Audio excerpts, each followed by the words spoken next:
Sa bayan ng Maligaya, nakatira si Ayesha, isang mabait at matalinong batang babae na mahilig sa mga hayop. Pero kakaiba siya sa ibang bata. Dahil ang alaga niya ay isang itim na pusa na ang pangalan ay Luna. Ang ganda niya pero nakakatakot, sabi ng ibang bata tuwing nakikita si Luna. Ngunit, niningitian lang ni Ayesha ang mga ito. Hindi siya nakakatakot, mabait siya, at matalino pa. Si Luna ay may makintab na balahibo, mata na parang kumikislap tuwing gabi, at tila nauunawaan ang sinasabi ni Ayesha. Lagi silang magkasama, sa paglalakad, sa pagkain, at kahit sa pagtulog.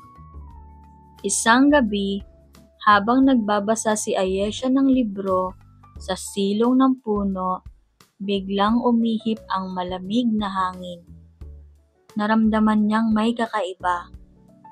"Luna, parang may mali," sabi niya.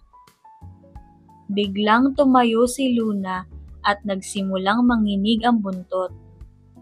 Tumingin ito sa direksyon ng bundok at nagmeow ng malakas. Pagtingin ni Ayesha, nakita niya ang itim na ulap na bumabalot sa tuktok ng bundok. Parang usok na gumagalaw. "Delikado iyon!" sigaw ng kanyang lola. Sabi na matatanda, yan ang usok ng kalimot. Kapag bumaba yan, makakalimutan ng lahat ang mga mahal nila sa buhay. Nataranta ang mga tao, pero si Ayesha hindi natakot. "Hindi ko hahayaan na makalimutan ng lahat ang mga minamahal nila," sabi niya. Hinaplos niya si Luna. "Tulungan mo ako, Luna." At laking gulat niya nang biglang nagsalita ang pusa.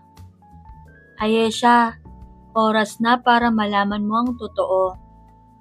Ako si Luna, tagapangalaga ng alaala. May kapangyarihan akong labanan ng usok ng kalimot, pero kailangan ko ng tulong mo." Namangha si Ayesha, pero hindi siya natakot. "Anong kailangan kong gawin?" tanong niya. "Dalhin mo ako sa tuktok ng bundok. Doon natin matatalo ang usok. Pero dapat matatag ang iyong puso. Dahil kung magdududa ka, makakalimutan mo rin ako." Kinuha ni Ayesha si Luna at nagsimula silang umakyat. Madilim, malamig, at malakas ang hangin. Habang papalapit sila sa tuktok, naririnig ni Ayesha ang mga bulong sa paligid. "Bakit ka umaakyat? Walang saysay yan." Sandali siyang napatigil, pero agad siyang hinawakan ni Luna gamit ang paa. "Huwag kang matakot, Ayesha. Tandaan mo kung bakit tayo nandito." Nang makarating sila sa tuktok, nakita nila ang malaking ulap na parang halimaw. "Sino ang nangangahas na labanan ako?" Umalingaw-ngaw ang boses ng usok ng kalimot. Tumindig si Ayesha. "Ako si Ayesha, at hindi kailanman makakalimutan ng mga tao ang pag-ibig." Sumigaw si Luna, at biglang lumiwanag ang buwan. Mula sa liwanag nito, tumama ang sinag kay Luna. Naging isang malaking puting pusa na may pakpak ng liwanag. Sabay silang sumigaw, "Alaala ng pagmamahal, magbalik ka!" Biglang lumiwanag ang paligid at naglaho ang madilim na usok. Muling naging maliwanag ang langit at nagbalik sa normal ang lahat ng tao sa bayan.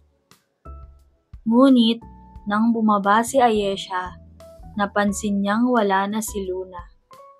Naiwan na lamang ang isang maliit na itim na kwintas na may hugis buwan.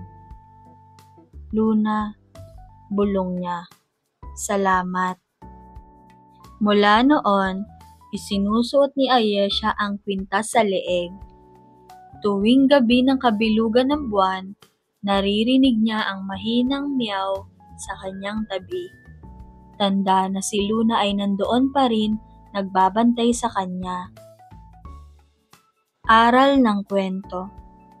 Ang tunay na pagmamahal ay hindi makakalimutan, kahit ng pinakamalakas na kadiliman.